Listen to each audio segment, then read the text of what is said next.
সুপ্রভাত। বিরতির পর ফিরে এলাম প্রভাতের আলো অনুষ্ঠানে। স্টুডিওতে আমি রয়েছি পিয়ালি, আর আমার সাথে রয়েছে শ্যামাশ্রী। আজকের দিনটা আমরা জ্যোতিষশাস্ত্রের মাধ্যমে শুরু করলাম। এখন তুলে নেবো আজকে পত্রিকা। আজকে পত্রিকার মেন যে হেডলাইন্স আছে সেগুলো আপনাদেরকে পড়ে শোনাচ্ছি। প্রথম তুলে নিলাম যুগসংঘ পত্রিকা। যুগসংঘ পত্রিকার প্রথমেই যে হেডলাইন রয়েছে, সরকারি চাকরিতে ফিরল পুলিশ ভেরিফিকেশন, 6 মাসের রিপোর্ট জমা দিতে হবে। সরকারি চাকরির ক্ষেত্রে পুলিশ ভেরিফিকেশন ফের বাধ্যতামূলক করা হলো, তবে চাকরিতে নিয়োগের 6 মাসের মধ্যে করতে হবে পুলিশ ভেরিফিকেশন। সেই দায়িত্ব থাকবে পুলিশের ওপরই। পঞ্চায়েতের কাজে টানা হলো সীমা, নির্দিষ্ট 5টি প্রকল্পের দায়িত্ব দেওয়া হয়েছে। মঙ্গলবার মন্ত্রিসভায় এই বৈঠকে সিদ্ধান্ত নেওয়া হয়েছে। তাছাড়া গ্রাম পঞ্চায়েত উন্নয়নমূলক কাজকর্মেরও সীমা টানা দিয়েছে সরকার। 5টি প্রকল্প নির্দিষ্ট করে দেওয়া হচ্ছে পঞ্চায়েতের জন্য। এর বাইরে কোনো কাজ হাতে নিতে গেলে জেলা আয়ুক্তের অনুমতির প্রয়োজন হবে। মঙ্গলবার বিকেলে দিসপুর জনতা ভবনের লোকসেবা ভবনে বসে রাজ্য মন্ত্রিসভার বৈঠক। মুখ্যমন্ত্রী হিমন্ত বিশ্ব শর্মা পৌরোহিত্যে অনুষ্ঠানে বৈঠকে যোগ দেন প্রায় সকল মন্ত্রী। বেশ কিছু গুরুত্বপূর্ণ সিদ্ধান্ত সেখানে নেওয়া হয়েছে। এরই মধ্যে উল্লেখযোগ্য হচ্ছে সরকারি চাকরিতে পুলিশি ভেরিফিকেশন হবে এবং এই ভেরিফিকেশন 6 মাসের মধ্যে রিপোর্টটি জমা দিতে হবে।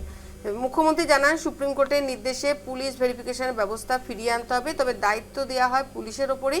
সরকারের উপর কার্যকালে গত 1.5 লক্ষেরও বেশি সরকারি নিয়োগ হয়েছে।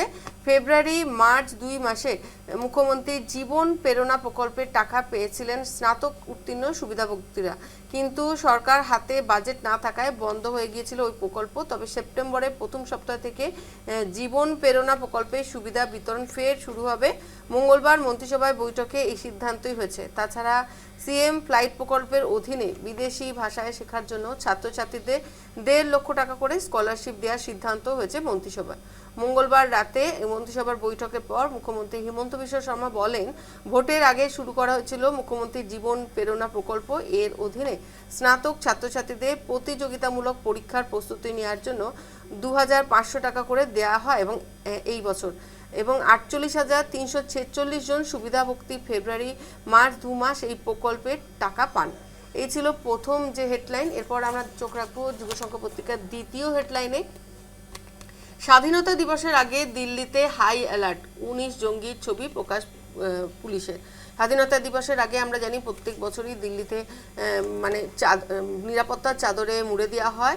15ই আগস্টকে কেন্দ্র করে সম্ভাব্য নাশকতার আশঙ্কায় নিরাপত্তা ব্যবস্থা আরও জোরদার করেছে দিল্লি পুলিশ ও কেন্দ্রীয় নিরাপত্তা সংস্থাগুলি। এরই মধ্যে রাজধানীর গুরুত্বপূর্ণ জনবহুল এলাকায় 19 জন মোস্ট ওয়ান্টেড জঙ্গির ছবি ও পরিচয় সংক্রান্ত তথ্য সহ পোস্টার লাগানো হয়েছে। এই ব্যক্তিদের সম্পর্কে কোনো তথ্য থাকলে তা দ্রুত পুলিশকে জানানোর আবেদনও করা হয়েছে। পুলিশের এই উদ্যোগের লক্ষ্য শুধু নজরদারি বাড়ানো নয়, সাধারণ মানুষকে সম্ভাব্য যে নিরাপত্তা ঝুঁকি সম্পর্কেও সতর্ক করা। নিরাপত্তা সংস্থার তালিকায় থাকা ব্যক্তিদের মধ্যে ভারতীয় মুজাহিদিন, আল কায়দা এবং বিভিন্ন খালিস্তানি জঙ্গি সংগঠনের সঙ্গে যুক্ত বলে চিহ্নিত একাধিক নাম রয়েছে। এই ছিল যুগসংঘ পত্রিকার দ্বিতীয় হেডলাইন। এরপর চোখ রাখবো তৃতীয় হেডলাইনের দিকে। এসআরডি শিক্ষকদের বেতন পুরনো পদ্ধতিতে আন্দোলন স্থগিত। ট্রেজারের বদলে এসএনএস স্পর্শ মডিউলের মাধ্যমে এসআরডি শিক্ষকদের বেতন দেওয়ার সিদ্ধান্ত বাতিল করল সরকার পক্ষ। মঙ্গলবার প্রাথমিক শিক্ষক সম্মেলনের সঙ্গে আলোচনায় একথা জানিয়েছেন শিক্ষামন্ত্রী রনজ পেগু। তাই শিক্ষামন্ত্রীর আশ্বাসে 12ই আগস্ট থেকে প্রস্তাবিত অনির্দিষ্টকালের জন্য প্রতিদিন 3 ঘন্টার অবস্থান ধর্মঘট কর্মসূচি আগামী 25শে আগস্ট পর্যন্ত স্থগিত রাখার সিদ্ধান্ত নিয়েছে শিক্ষক মণ্ডলী। এই ছিল যুগসংঘ পত্রিকার 3টি প্রধান হেডলাইন। এরপর তুলে নেব আমরা নিয়মিয়া বার্তা। অসমের জনপ্রিয় অসমিয়া পত্রিকা নিয়মিয়া বার্তা। নিয়মিয়া বার্তার যে হেডলাইনগুলো রয়েছে সেদিকে চোখ রাখবো। প্রথমেই আমরা যেটা দেখতে পাচ্ছি যে অরুণাচলে যে এখন পরিস্থিতি চলছে তার প্রতিবাদে রাজপথে জনতা মানুষ সকলে এসেছে। গত পরশুদিন অরুণাচলে যে 18 জন মানুষকে অসমিয়া মানুষকে গুলি চালানো হয়েছিল তারই বিরুদ্ধে রাজপথে মানুষ নেমেছে। অসম অরুণাচল সীমান্তবর্তী ধেমাজি জেলায় গোগামুখ মিংমাং বদতি এরিয়াতে এই দুর্বৃত্তরাই গুলিচালনা করেছিল। এই ঘটনার প্রতিবাদে আগ্রাসী অরুণাচলী যে মানুষ তারা রাজপথে নেমেছে প্রতিবাদ জানানোর জন্য। লখিমপুর জেলার লাচিত সেনার উদ্যোগে এই প্রতিবাদী কার্যসূচি হয়েছিল এবং 12 ঘন্টা ধেমাজি জেলা বন্ধ রাখারও একটি ঘোষণা করেছে গোগামুখ কাণ্ডের জন্যে।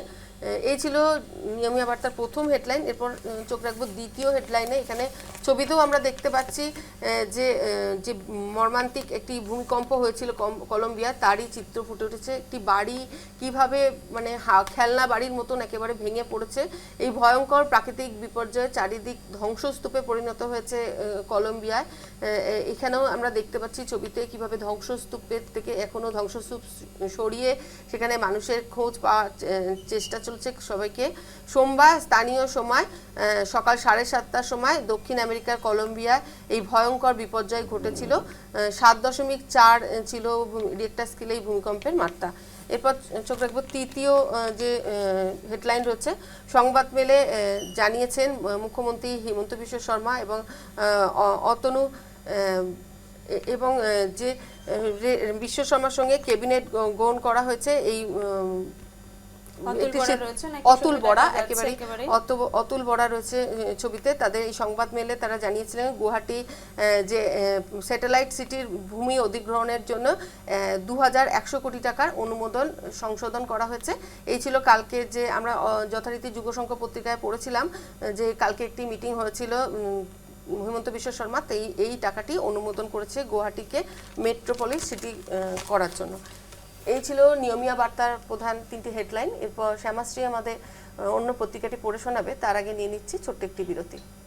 একবারই যেমনটা পিয়ালি বলেছিল, পরবর্তী যে পত্রিকা রয়েছে অর্থাৎ প্রতিদিন আমরা যেমন তুলে ধরি ন্যাশনাল, টাইমস অফ ইন্ডিয়া থেকে নজর রাখবো। সেখানে প্রথম 3টে যে হেডলাইন্স রয়েছে আপনাদের সামনে তুলে ধরবো।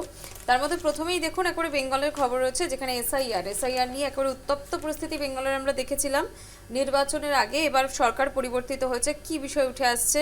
Bengal SIR tribunals must work faster says top court. অর্থাৎ ইতিমধ্যেই হাইকোর্টের তরফ থেকে একবারে বলে দেওয়া হয়েছে যে বেঙ্গলে এসআইআর এর ক্ষেত্রে কিন্তু দ্রুত পদক্ষেপ গ্রহণ করতে হবে, আর সময় দেওয়া হবে না।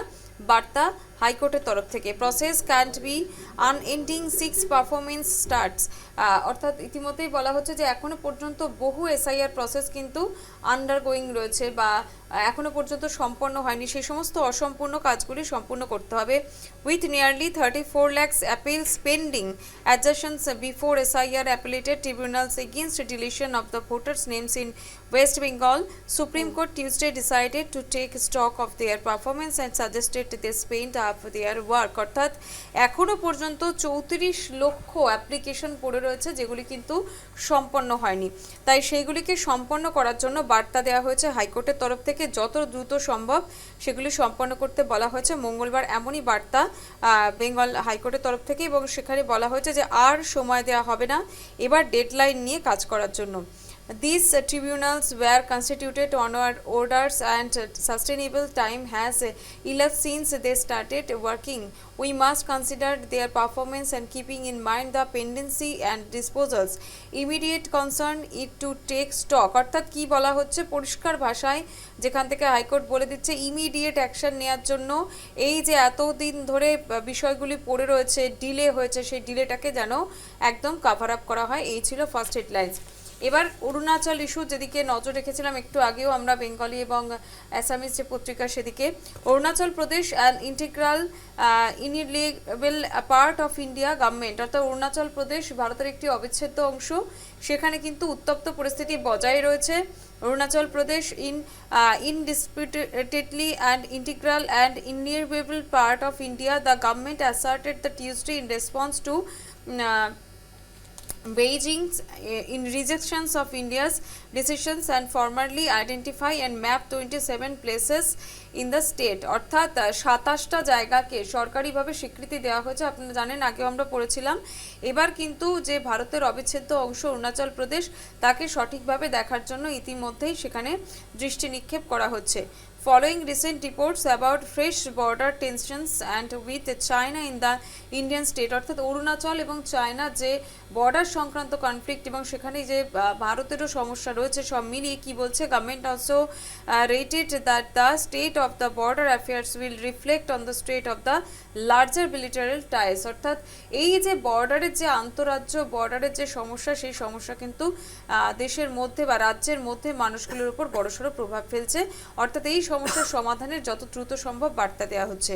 এই হচ্ছে সেকেন্ড হেডলাইন্স। এবার থার্ড হেডলাইন্স কি রয়েছে, US court permanently drops criminal case against Adani. আদানির ওপর যে ক্রিমিনাল কেস হয়েছিল, সেই ক্রিমিনাল কেস কিন্তু একবারে পার্মানেন্টলি ড্রপ করে দেওয়া হলো ইউএস কোর্টের তরফ থেকে। US federal judge has permanently dismissed criminal charges against Adani Group chairman Gautam Adani and his nephew Sagar, removing a major legal overhang that had dogged the ports to integrity and environment and nearby 2 years। অর্থাৎ 2 বছরের জন্য একদম বন্ধ করে দেওয়া হলো ইতিমধ্যে US কোর্টের তরফ থেকে আদানি গ্রুপের ওপর যে সমস্ত কেস হয়েছিল। এই ছিল তিনটি গুরুত্বপূর্ণ হেডলাইন্স টাইমস অফ ইন্ডিয়া থেকে আমরা তুলে নিলাম, এবং এর আগে আরও 2টি পত্রিকার হেডলাইন্স তুলে ধরেছি। তবে বিস্তারিত খবর এরপরে আপনাদের সামনে তুলে ধরবো। এখন প্রভাতের আলো থেকে আমি এবং পিয়ালি দুজনেই বিদায় নিচ্ছি। দেখতে থাকুন নিউজ লাইভ বাংলা।